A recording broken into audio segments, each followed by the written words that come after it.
کہ مفتی صاحب جس کی کمائی حرام ہو اور وہ کھانا بھی حرام کا ہو، کھاتا بھی حرام کا ہو، تو کیا اس کو ذکر اذکار اور قرآن کریم کی تلاوت کرنے کا ثواب یا راستے وغیرہ سے تکلیف دہ چیز اٹھانا، اس طرح کے صدقہ کرنا جس میں مال خرچ نہ ہو، صرف فعلی صدقہ ہو، ثواب ملے گا کہ نہیں؟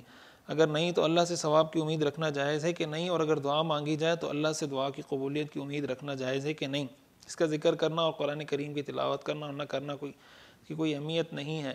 دیکھیں اسی طرح انہوں نے سوال کیا ہے کہ حرام کھانے والے کی صرف فرض اور واجب قبول ہے تو باقی جو سنت ہے، مثلا نماز میں سنت سلام کرنا، فرض نماز کے بعد آیت الکرسی پڑھنا وغیرہ، اس کا کیا حکم ہے؟ اگر کوئی اجر نہیں ملتا تو کرنا چاہیے کہ نہیں؟ مہربانی کر کے تفصیل سے جواب دیجیے عابد خان۔ دیکھیں قرآن کریم اور احادیث کی روشنی میں یہ بات بہت وضاحت کے ساتھ کئی احادیث کے اندر موجود ہے کہ حرام کھانے والے کی عبادات قبول نہیں ہوتی، اس کی نماز، اس کا حج، اس کی زکوٰۃ، اس کے صدقات، کوئی نیک عمل، اس کی دعا قبول نہیں ہوتی۔ صحیح احادیث سے یہ بات ثابت ہے۔ اس لیے علماء نے لکھا ہے کہ دعا کی قبولیت کی دو بنیادی شرائط ہیں کہ انسان کا دل غیر اللہ سے خالی ہو اور پیٹ حرام سے خالی ہو۔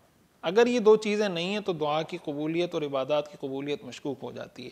اس لیے اس معنی میں تو اس کی نماز، حج، زکوٰۃ ساری چیزیں ٹھیک ہیں کہ نماز پڑھے گا تو ذمے سے ساقط ہو جائے گی، کہ اب اس کو ہم یہ نہیں کہیں گے کہ اس نے نماز نہیں پڑھی، لیکن اس کی قبولیت تو حدیث میں آتا ہے کہ ایسے آدمی کی نماز قبول نہیں ہوتی۔ حدیث میں آتا ہے نا کہ بعض لوگوں کی نمازیں ان کے منہ پہ مار دی جائیں گی قیامت کے دن۔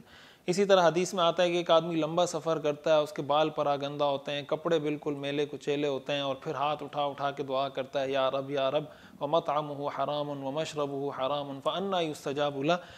تو نیک اعمال تو کرتے رہنا چاہیے، ذکر بھی کریں، قرآن کی تلاوت بھی کریں اور نماز بھی پڑھیں، جو نیک عبادات ہیں وہ ساری کریں، لیکن یہ بات ذہن میں رکھیں کہ جب تک حرام چھوڑیں گے نہیں ان چیزوں کی قبولیت، یعنی اس کی جو برکات ہیں دنیا میں، پھر اس کی وجہ سے آخرت میں اللہ تعالیٰ نے جو درجات دینے ہیں، تو حدیث میں آتا ہے کہ اس طرح کی کوئی صورتحال ایسے آدمی کو نہیں نصیب ہوگی۔ تو کوشش یہ کرنی چاہیے کہ انسان حرام چھوڑے، حرام کاموں سے اپنے آپ کو بچائیں۔ اگر بہت زیادہ مشکل ہو رہی ہے تو ساتھ ساتھ کوشش کریں پیرالل کوئی حلال انکم کا ذریعہ بنائیں، جیسے حلال انکم کا کوئی ذریعہ آ جائے فوراً حرام کام چھوڑ دیں۔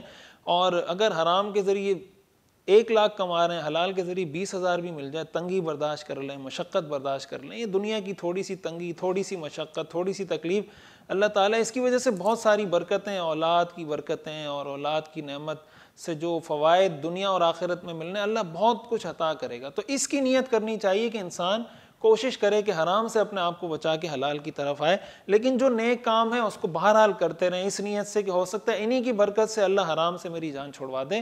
نیک کام بہرحال نہیں چھوڑنے چاہیے۔